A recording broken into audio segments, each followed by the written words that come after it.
Hey everyone, Eric Jones here. Welcome back to the second lecture of Basics of Landscape Design. We stopped off here at Design Theory, so we're going to pick back up with that. We are on around slide 24 or 25 of 108. So we're going to move through this a little bit faster in the second lecture. And it's a lot of pictures, so it's not going to take as much time. But appreciate you being here. Thanks again for viewing the lecture and taking the class. So let's keep moving forward. Design theory provides a guidance in design decisions using some basic principles that include creation of spaces, elements of design, form composition, and principles of design. And we're going to talk about these in a little bit more detail in the next few slides. And the use of existing site features. We are responsible for removing elements that just don't fit into the site. If it doesn't work well for us, we need to get rid of it. But we also need to keep elements that would benefit the design. And that could be healthy plants, useful structures, good views, and even unattractive or attractive architecture. But let's go back to those views, because I think that is a very, very good point that as a designer that sometimes we don't incorporate. And not only when we are looking at the views from outside looking towards the property, we also need to go inside the house or the home or the building and take a look outside from inside. Those could be some exceptional views. We actually had a client that we worked for in downtown Winston that had an old scraggly looking oak tree. I mean, the poor thing was just in horrible conditions. It took away from the property just by the way it looked. But I realized that if we had cut down that tree, that from their bedrooms upstairs, they would be able to see a skyline of downtown Winston. And once we told them that and kind of pointed that out to them, they just went phenomenal, and they said, let's take it down. And they had a wonderful view of downtown Winston. And that was a view that they probably never would have known until they just one day had to take the tree down. But once they figured out they had that view, the decision was a lot easier to remove that poor tree. But anyways, move towards sustainability, not away from it.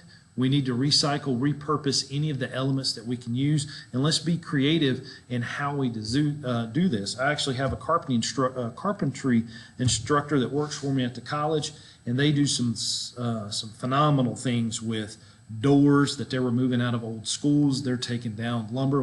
Whenever there's an old building that they're getting ready to destroy, he'll go in and remove a lot of that stuff that he can incorporate into new homes and new cabinetry and stuff that he's building. So it's good seeing people able to do that. And so when we're talking about refurbished stuff or repurposed, it's things that we can somehow or another use in the landscape. And looks like we have some old concrete tiles that we've incorporated into the landscape, and actually looks almost like a dry riverbed. And then we get some water or something that could run down that when we do have some rain. So old concrete culverts that we're using here that's been incorporated into the landscape. Here we have some old trees that we had to take down that we were able to use in the landscape. And then even look at this, old refurbished doors that we've created some type of arbor structure over here outside on the deck for the people. This just looks amazing. It looks cool, and we're using stuff that we're getting ready to throw away, but we've created awesome spaces from stuff that was going to be thrown out. Creation of spaces. Design is based on an outdoor room concept, and that's something that we need to sell to our clients, that we are creating that outdoor room. Things are tight inside. Like I said, we may have grandparents living with us. We may have children still living with us that may even be a parent themselves. So at times in our lives, we may have up to 4 generations or 3 generations in our house. And what better way to expand our living space by creating that outdoor room? We can use it for entertainment, recreation. We could have an outdoor kitchen for eating. We may even have a workspace. Wouldn't you love to be able to be watching Turf Teacher on your laptop sitting on your patio? That's probably what most of you are doing right now.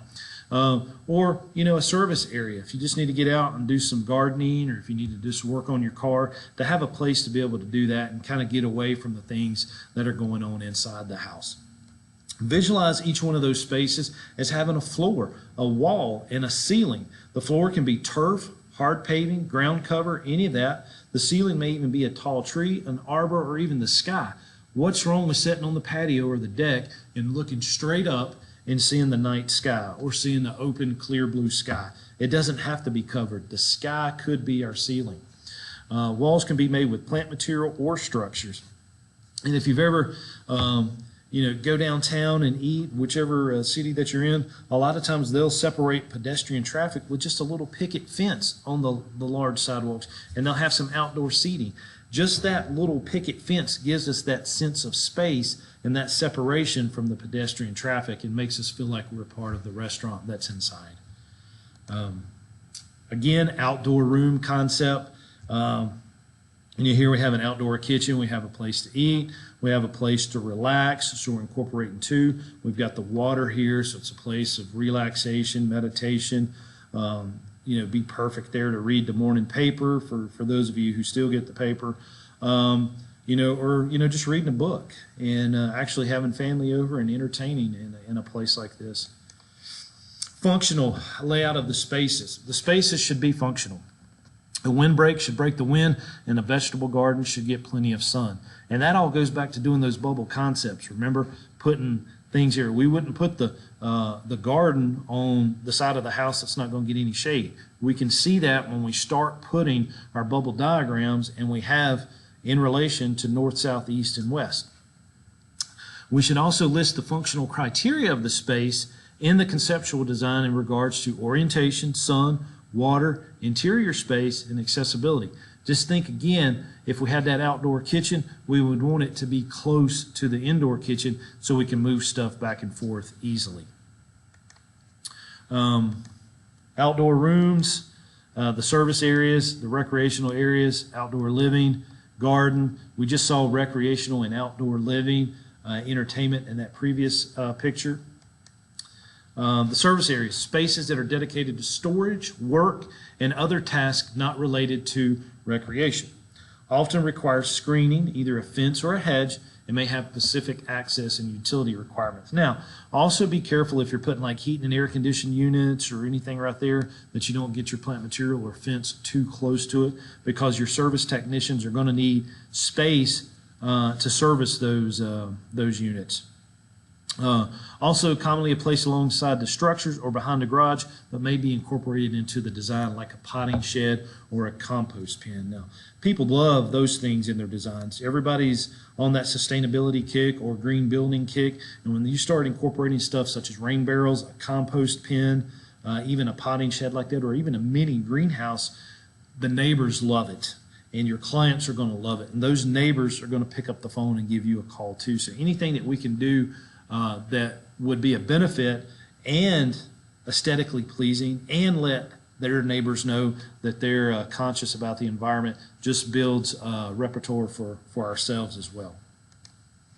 Again, I was just talking about the heat and air units. Don't get these things too close. That's a good way to screen it, but I would have pulled it back some, to let a little more airflow get through there, and to give the service technicians that have to work on your units a little more room. And I'm glad they actually did this instead of plants, because I know that they would have come in with big chainsaws and just cut it down if they were plants built that close. They may even do it with this fence, but anyway, at least airflow's getting through there, and it still just should have been pulled back a few feet. Recreational areas for adults and children to play, such as swimming pools or swing sets. Use turf area for free play, and they can tie the spaces together. And again, don't think about, you need to think about the age of your clients, but also who's living with them. A lot of grandparents are taking care of their grandchildren and keeping them during the day while mom and dad work. So they may want the play set. They may want the pool. Living areas, the size size of space based on the activities and number of people to be accommodated. Average is 40 square feet per person on a patio or deck. So, if there's, 7 or 8 people living in the house, you may need to build a 400, 320 to 400 square foot patio. Placement may depend on the activity. The outdoor dining areas will need to be close to interior spaces or have access to utilities and even access to get inside to use the bathroom. A little closer to the home may be appropriate for that. And again, like I said, outdoor kitchens need to be close to the indoor kitchen so we can run back and forth if we leave something inside. Again, here we have a eating area that's right offside the patio. I love this design right here. I love the wisteria. I know some of you guys are going to freak out saying that I like wisteria, but yes, it can grow very, very fast. But we've always had good luck with it on our clients. We're able to keep it maintained, but that creates a beautiful shade structure for your clients. It's an outdoor eating area or just hanging out, and it's very close to the patio out here, which has the kitchen on the back side of the house, so very accessible. More outdoor kitchen areas. Again, the house is back this way, and you've got some water features there. You've got a fire pit. You've got an outdoor kitchen grill. You've got a sitting area. So this is bringing in recreation and entertainment and relaxation all in one place. So everything's looking really good here. Kind of expensive to do that, but people are willing to pay for this. Nothing wrong with having outdoor entertainment. Again, it's an outdoor room. It adds value to the home. It adds space out home, and even with this fire out here, you could hang out even in the wintertime. The garden, it's a functional element in any landscape design, whether for food production or aesthetics. Can be any shape or size, a variety of plant sizes and selections, and placement can include a varied range of conditions. Determine if the garden is a service area to be screened or a prominent feature. I love having it as a prominent feature. Love showing off a garden. And keep in mind, though, that the plant's needs for sun or shade and soil amendments must be taken into consideration. We have a pretty cool picture here. So why in the world would you want to screen this from anything in your home or from your neighbors? This is absolutely gorgeous. It is fenced in, but it's a nice visual, aesthetically pleasing fence. It keeps the animals out and things of that nature, but really, really designed with all these raised beds. It's an awesome looking garden here. Just more stuff here. People are starting to get into edible landscapes, which could be considered part of the garden. Here we have a garden, walking up through up to the house, the back door of the house.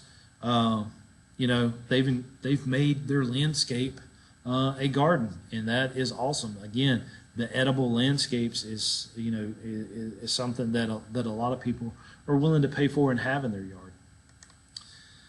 Amenities, site amenities, on-site features that enhance the appearance or function of the project, such as water features, playgrounds, utility sheds, sculptures, or lighting. All this can be incorporated.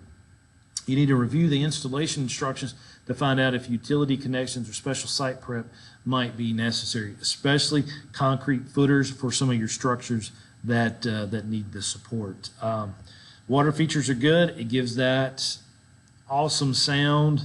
People love to hear water flowing. There's nothing more relaxing than sitting out on the patio and hearing water flow. Your utility sheds are going to need lights inside.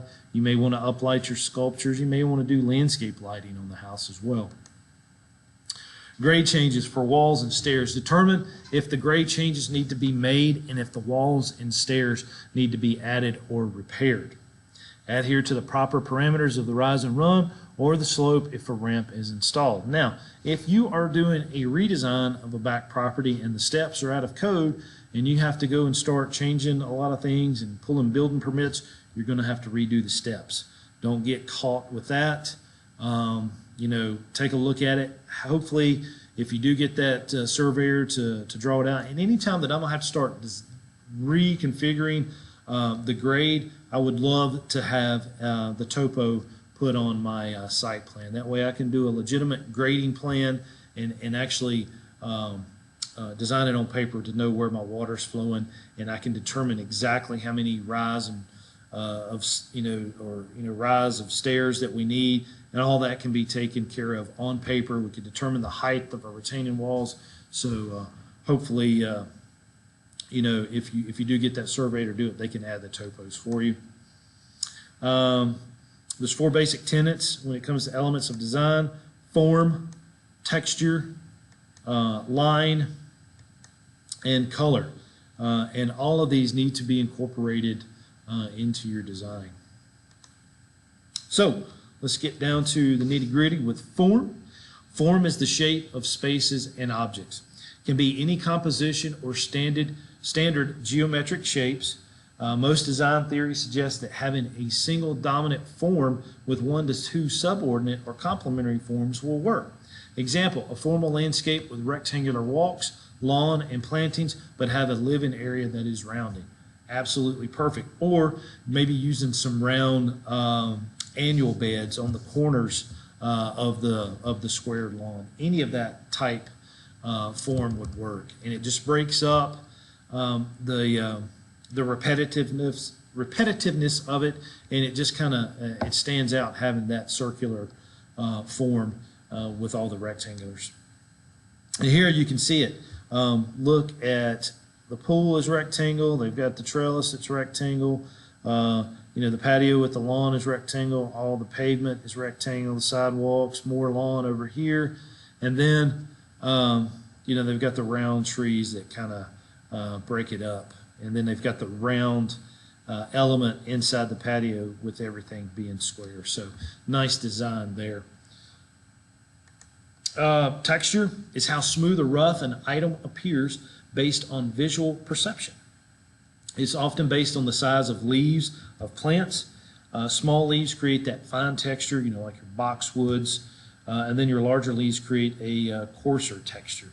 Use a combination of both that brings interest throughout your landscape. And I love seeing, the boxwoods up against, a larger type evergreen shrub, or your lower petalums, the smaller leaves, any type of that up against Nellie Stevens, or up against our evergreen shrubs. And when it comes to screening like that, guys, I love incorporating the texture and the different colors even in a screening for our client. We don't have to have a wall of Leland cypress. We don't have to have a wall of Nellie Stevens or the Leland cypress. We need to incorporate, blue Atlas cedars, a Colorado spruce, Canadian hemlock, Foster hollies, greenleaf hollies, maybe a Leland here and there, or a Nellie Stevens here and there. Mix it up and create the different textures and the different colors for that natural screen that we need. It doesn't have to just be a flat wall. Notice the various textures throughout this design. Now let's look at it. We've got our ornamental grasses. Looks like we've got some palms. We've got some weeping plants. We've got the evergreens in the back. We've got the Jap maple. We've got the the topiary formed shrub here. And then we've got, pea gravel. We've got actually, stone patio that looks here, and just the different textures and even the different colors. It just really makes the landscape pop. There is no boring, dull views within this garden or this landscape. Line is the linear form at the intersection of different textures. So let's say the lawn meets the planting bed. And seriously, even if you're not in the design and you understand that a good crisp shrub bed line will do wonders for a place. We've been called in to a lot of homes, and they're like, the landscape just doesn't pop. It's kind of boring. Well, they've let the grass run into the tree line, and then there's leaves that fall on top of that and mat it down.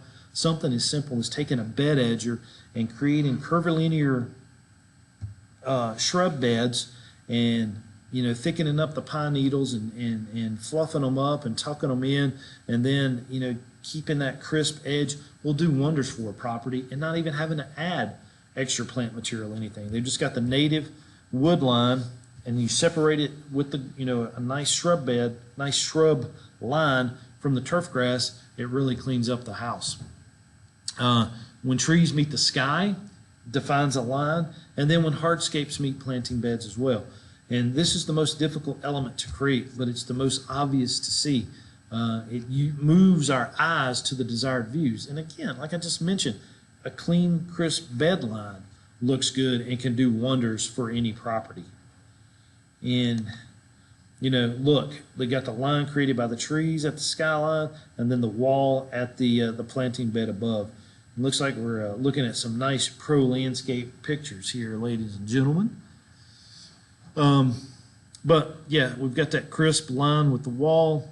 There's a definite line with the tree line. Even back here, we see it. Color. Color evokes feelings, helps create depth and interest, and even provides surprise and continuity throughout our designs. It can even be, sometimes green can be an overwhelming color in the landscape design, and that's naturally what we see. But subconsciously, what do you think is the most prominent color that we see? And it was hard for me to believe this when I first heard it, but it was in design class in landscape architecture that Dr. Ware told us. That she said that the most prominent color in the landscape is purple. And that's why we used purple to color our shadows on our plans. That purple just popped the green off the page. And subconsciously, purple is the most abundant color that we see in the landscape. We think it's green because that's what we're seeing and our brains developing, but it's purple in the background that is most prominent. Design theory suggests following one scheme, either monochromatic, analogous, or even complementary. And we got a good picture of monochromatic. And that's, colors that are all shades of a single color. Now look at all the different greens here. Now that is just amazing. Yes, we have our hostas. We got some ferns in there, maybe some helleborus. But that really, really pops. And that's, a typical shade garden. Just that single color of different shades of it can give us a variety that our clients are just going to jump up and down about. Analogous, all colors from adjacent spots on the color wheel. We have all like the pinks and the purples there. Looks really, really good. And we need to start designing for our clients where they have color throughout the year. And whether it be part of the year, monochromatic, or even moving into this in the springtime with our spring annuals, even complementary if it goes from one to the other to the next color. But we can design a landscape, especially like in the front foundations, that our clients can have color 100% throughout the year, whether it be with our annuals, whether it be with our perennials, our first winter color shrubs, blooms that come out with either the winter jasmine or our forsythia, and then moves on to our, the first blooming cherries, the okomies. We can create a color scheme throughout the year and end up even in the fall with our colorful pansies, or even when our ornamental grasses turn a different shade of brown from their, lustrous green or reddish foliage from the summer. Complementary colors that are selected from opposite sides of the color wheel. And so we have the blues and the oranges here. It's probably a Clemson Tiger fan here, guys. But that looks good. Mixing those colors like that are total opposite. We have warm and cool color colors here. We got warm color and cool color, and your pinks and your purples and your blues are the cool, and then you have your reds, your yellows, and your rust colors that are the warm colors. Color continued. Consider the sequencing of color from season to season. provide color in the spring, fall, and summer. I just talked about that. There are so many plants and so many ways that we can provide color for our clients throughout the year. Sources of color can range from even hardscapes, blooms, berries, twigs, or even the fall foliage. So we're creating color interest for our clients 100% of the time throughout the year. That's what we need to focus on, and that is a selling tool. And that can all be established, again, with the plant palette. You could have a plant palette from each month, plants that bloom in January, plants that have berries in January, or just plants that have a significant color in the month of January. Show that to your client, let them start picking and choosing what they like, and your work's half done. Provide interest in all 4 seasons. Look, I'm suggesting that those are Kwanzans by the look of those blooms. Kwanzan cherries formed over together like a path. Then we've got the green color in the summertime, and they produce such an awesome autumn yellowish gold color. And then we have the winter color with the snow on it. And even with something like this, even on a non-winter day, just a non-snowy day, you could actually create interest with this branch structure with the light shining through the branches and creating a good shadow texture on the ground. And a lot of times people don't incorporate shadows. I love seeing deciduous tree shadows on the ground. Your river birch, your crepe myrtles, your weeping trees, they all create these unique shadows that look good. And there's nothing wrong with designing with the shadows in mind. Form composition.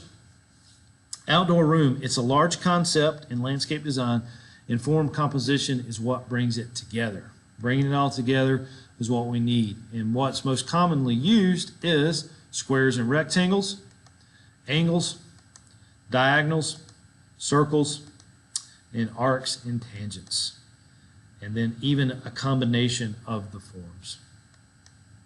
And so, squares and rectangles. Forms with opposite sides of equal length and parallel, which create a formal feel. There is a strong focal point in the center and an item of interest that is usually placed there. And we should have a really good picture here. Note the focal point placed in the center of the rectangle. Our eyes are automatically drawn to that, and that is absolutely a phenomenal looking picture. And I know I'm even getting tired of hearing myself say the word phenomenal. But excellent turf there. They've probably hired a turf teacher to take care of that turf grass. It looks so good. But the Jap maple in the back, the focal point right there, even that tree is a focal point. But just significant. And even, guys, they're using just regular, looks like number 67 stone as mulch there. To me, that looks good. It's just unique and interesting right here. I'd love to be sitting out there reading my Kindle, listening to Mother Nature. Angles, an arrangement of angles that creates a hard-edged yet less formal design. And designers should use the families of angles that work well together, like 90 and 45, 30 and 60, and then too many angles can create an uncomfortable and unattractive design. So be careful when using that. Note that the combination of 90 and 45 degrees creates a less formal design without becoming too chaotic. And so we've got the angles coming through here. We've got the 90-degree angles with the steps, with the patio itself.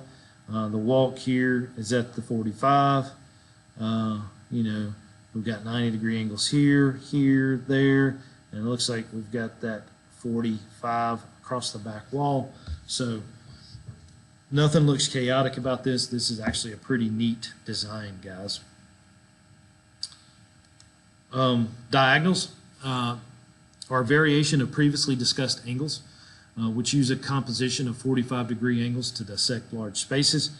They create interest when used in combination with other forms for transition from one space to another. And we have an excellent picture here. The 45-degree angles used to dissect a large space. And, this being a, college campus or, like a or maybe a religious campus. Looks more like a college here. And they're using all these diagonals to cut the space up. And almost have a philosophy here, especially on campus here, because we built a new building recently on the other side of campus. I get to go over there some. And they were going to, and it was right beside our old place. And so we've moved over to the new remodeled building across campus, but they're going to tear down our old buildings and they're going to create green space. And this kind of reminds me of it because we have diagonally cut across sidewalks. But I'm starting to see students make their own paths. It almost looks like a cattle path. And so I'm almost thinking, guys, wouldn't it have been cheaper to pour concrete, the bare minimum that we need to get people from one building to the next, and then let the students decide where we pour the rest of the concrete, because they're going to create their own paths. And it's funny, like I said, one student starts it, you're going to start seeing other ones, and you've got this cattle path where they're cutting, so they might be cutting across here to get to there instead of walking down, going this way, that way.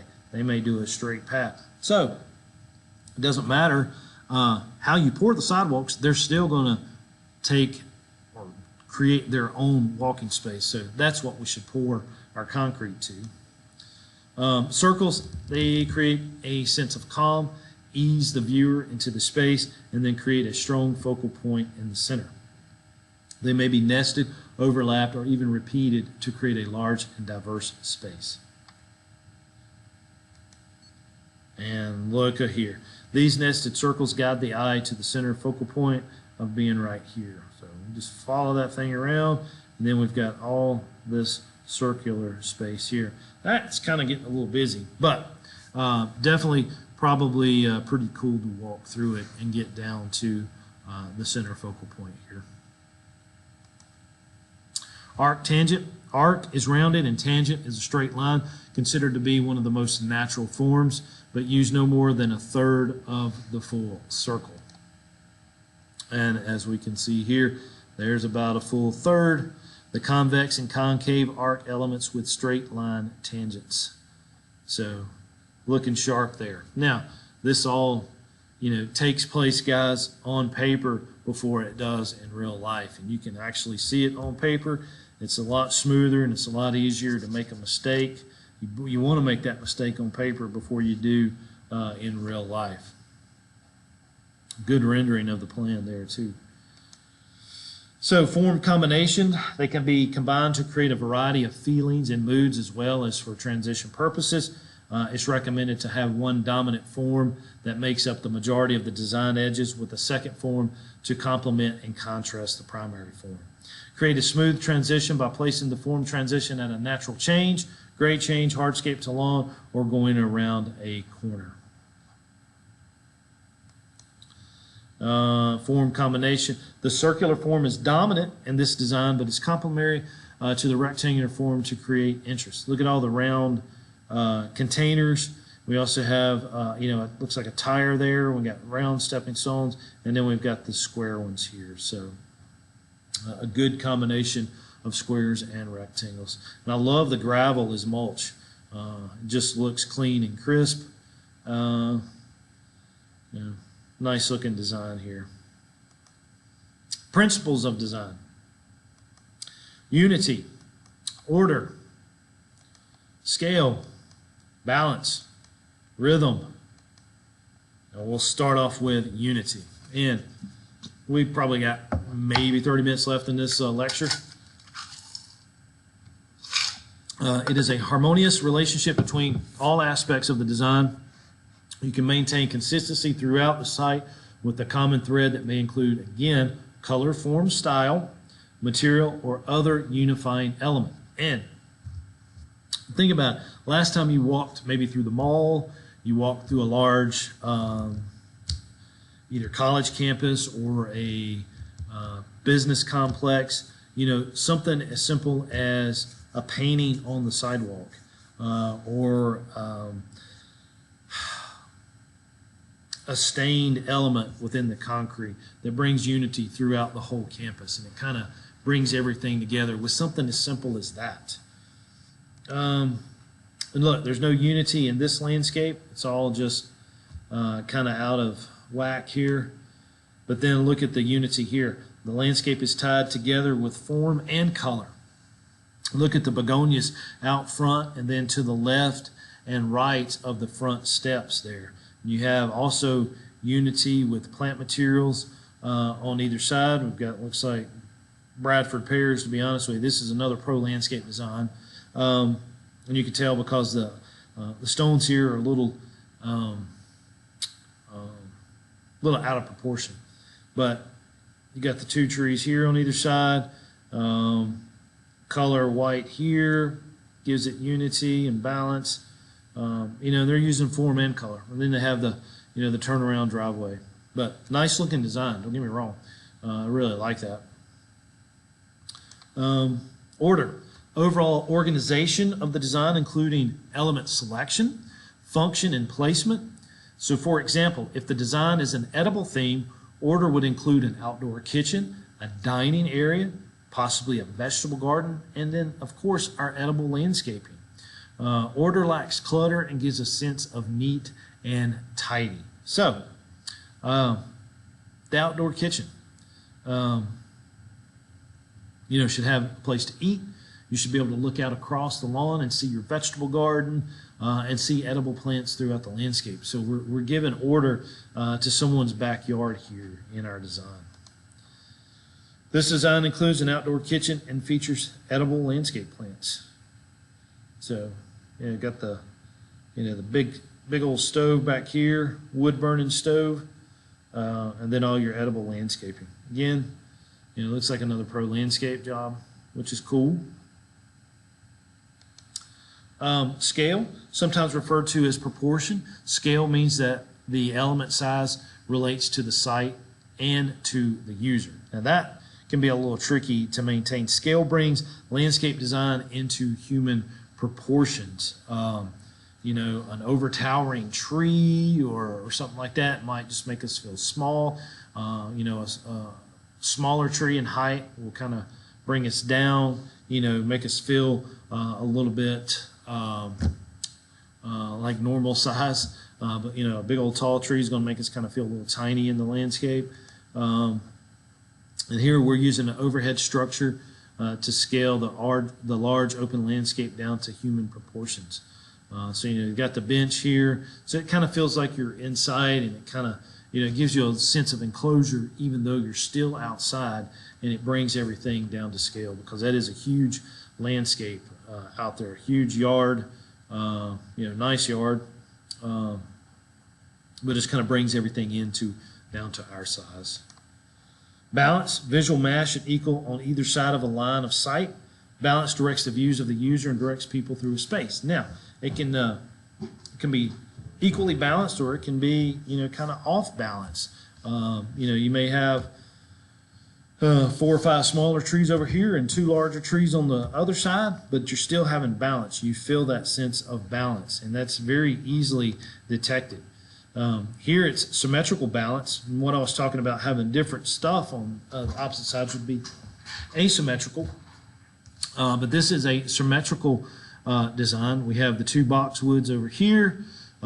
Everything is equivalent and matches side for side.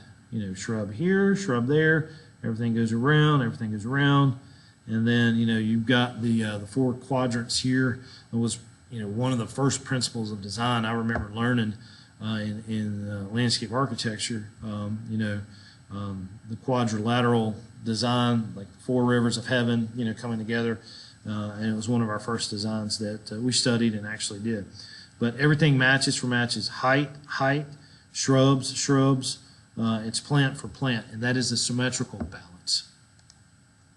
And then you have asymmetrical, which is balance on either side of the front porch, but the plants are not identical, but they generally have the same visual mass. And it looks like we have Jap maple here, crepe myrtle. We've got more shrubs over here out towards the front, but we have this, more groupings over here. Everything's balanced, but it's not matched plant for plant or 100% equal. But very nice piece of property right here. Love the wraparound porches. This design is unbalanced when viewed from this angle. And what is unbalanced about it? What do you think? Well, we got the tree over here, but we don't have one over here. It almost feels kind of like it's, heavier to the right if we're facing the house from the street.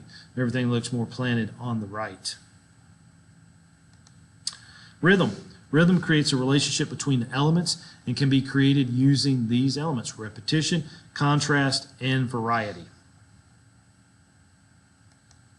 Repetition gives a strong sense of calm, moves the eye around the landscape, and may be consistent throughout the backdrop.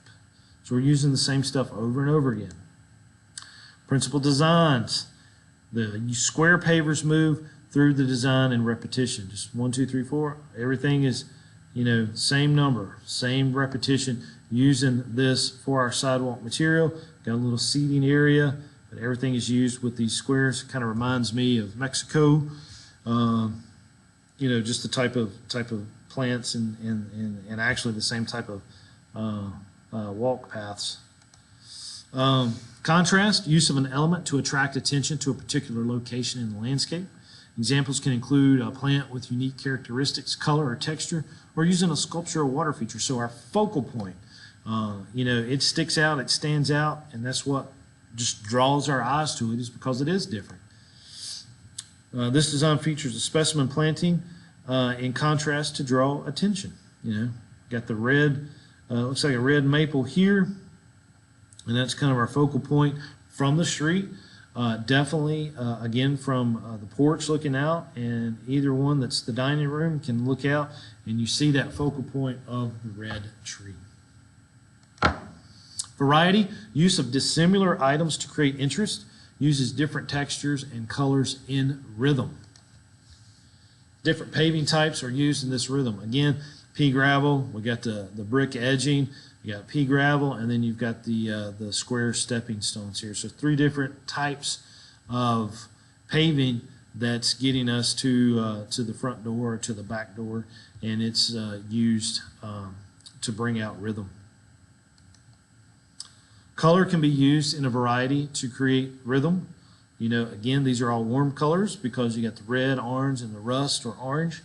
But this is creating rhythm throughout the property. Not every design will satisfy each and every requirement of the principles of design, but please pay close attention to unity and order, which are the most reliable of the elements. So the most important ones is unity and order. Plant material is the most important element in landscape design, more so than hardscapes and lighting. Otherwise, you're just creating an interior space without a roof. And again, guys, lecture 1, and if you've listened to me in the past in classes, plant materials is a big thing. We as landscape contractors and irrigation contractors, we must know our plant material. We can't design with them. We can't do correct watering of the plants unless we understand the plants and actually know what they are. Analysis and program development when we're designing with plant materials. Evaluate the existing plant materials to keep or remove. We may want to keep some. We may want to get rid of them. And you need to ask the clients because they're going to have their favorite plants. They're going to want to know, they're going to want to definitely keep something that Grandma gave them or something that they dug up from Grandma's house when they sold it. So you need to talk to them before you do that. Consider site conditions for adding the new plants, and observe where plants can be used in a functional way as a windbreak to provide shade or screen or even enhance views. Conceptual design. Create the bubbles in the design that conceptualize the use of the plants to address a function. These bubbles don't contain the specific plant name, only the type, either evergreen, deciduous, tall, short, tree, shrub, or any of that. And so when we actually get into even schematic design after the bubbles, I'm just saying that I have a 20-foot diameter tree, or I'm having a 15-foot diameter tree. And so we either know that's going to be a crepe myrtle, dogwood, maybe a red bud. I'm just designing for size and filling in the space. And the last thing I do is I go in and pick out my plant material. Now it is almost by habit, you want to start saying, there goes a crepe. I need to put a crepe myrtle there. I need to put Indian hawthorns here. Azaleas would be good here. Rhododendron, yes. But it's nice when you're sitting down on paper to just start filling in the spaces and then start going to use something that's pretty cool. Not using the good old standbys that I just mentioned. At this point of designing plant materials, the bubbles are converted to symbols. That's what I was talking about, representing the type of plant itself. Whether it's an evergreen, you're going to draw an evergreen shrub different than you would a deciduous shrub. And definitely trees too. And that's what we get into calling the schematic design. Use these techniques in the schematic design. Rowing, plants in a row emphasize a view. So you kind of filter or funnel the eye towards what you want to see. Grouping, always do it in groups of 3 through 9 of the same species. The only time I would use 2 plants is if I was doing balance, one on the left, one on the right. That's still 1 and 1, but it gives me balance, and you always want to plant in odd numbers. So I've got 1 over here, which is both odd numbers. And then any type we're grouping them, always use odd numbers. Massing, large group of plants, 5 or more, and they can be even mixed species. Banding is low-growing plants around groupings, so maybe liriope around your shrub bed, kind of outlining it would be called banding. Specimen, a single ornamental attractive plant or a focal point, but it is usually a specimen, so hence your Jap maple. What else could we use? You know, Jap maples, again, used so much. I am drawing a blank here. Your cherries, I like your weeping stuff to kind of be a focal point. And to be honest with you, what I like setting up is my focal point or my specimen tree to be able to have uplight landscaping on it, to stand out during the night, and then even during around the holidays is to wrap the branches in clear mini lights. So just a nice small ornamental tree that we can light up during the night. Note the location and classification during your schematic design. Note if we need some overstory, what the shade trees are like. If we're going to use understory, which is going to be your ornamental trees, and we're going to have tall shrubs, medium shrubs, low shrubs, and perennials. They're going to be forbs or they're decorative grasses. And then ground covers, either evergreen or annual. And with our plants like this, they are we're going to draw tall shrubs to a certain width. We're going to draw medium shrubs to a small width, and that can all be defined in your plant palette, or pick up a design textbook and kind of go from that, because that's going to change from design office to another design office. And your turf. Design it again with plant material. Examples of symbols used for the plant material and schematic design. Again, we've got a group of 5 up here for our deciduous trees. I would kind of delineate a little bit more about that being deciduous. I like that look more for deciduous. And then we can add some color because you're deciduous. They're probably going to bloom. Here we got evergreen shrubs. Yes, delineating them like that. Like a pine, you go pine. All that represents evergreen. Large deciduous can be represented that way. But I love this right here. I absolutely love that to be my deciduous tree symbol. And then I like to go in and do a splash of color. And when it comes to coloring this, guys, you just don't know how much fun this can be. More examples of plant material for schematic design. We've got just all kinds of different ways that we can draw our plant material and our shrubs.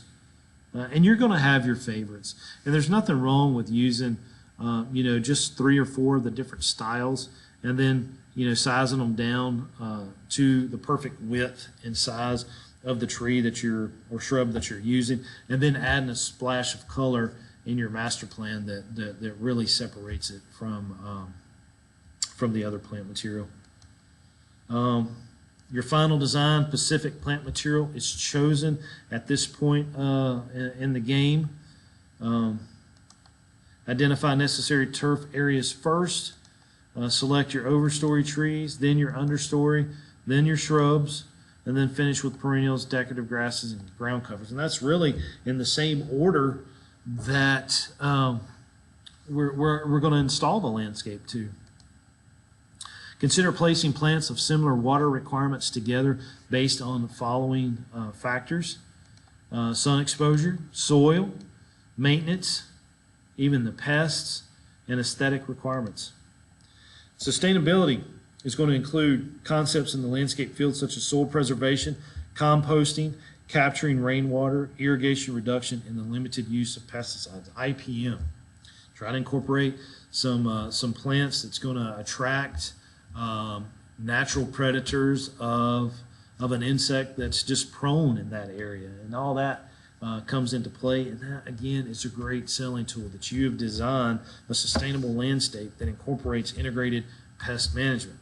Being able to capture rainwater and use it for irrigation water, or to be able to use it to wash your car so you're not using municipal water, saving the client money.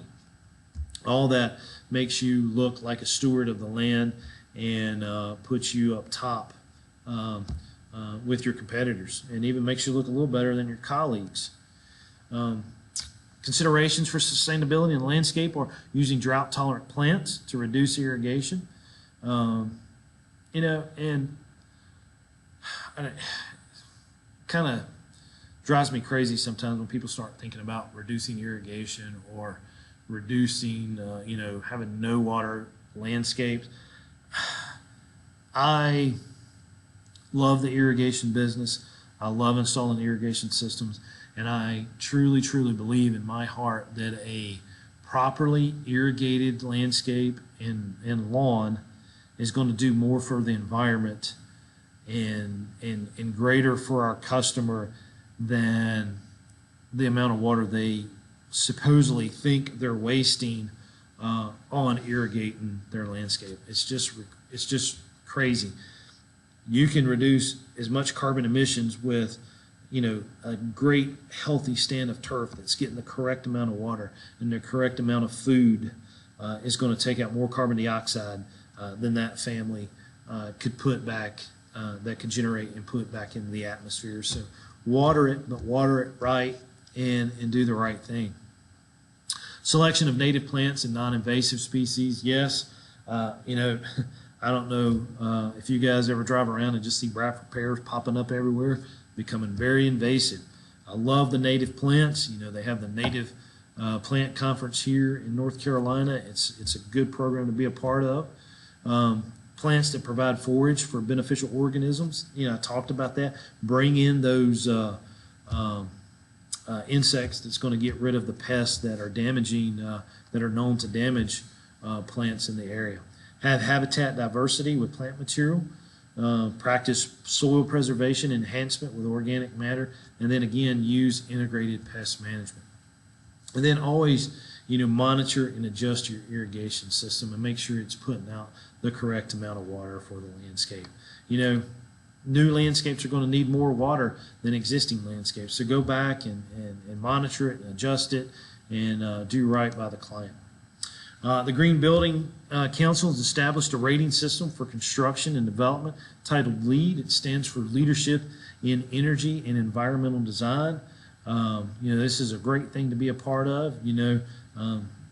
Take it as a great opportunity if you have a chance to bid on one of these projects and actually do a landscape or even do a design for a building like this. The ASLA, American Society of Landscape Architects, has created Sustainable Sites Initiative to educate landscape professionals on sustainability techniques. So check that out, guys. That's a great organization to be a part of. Love ASLA. And the reference again was the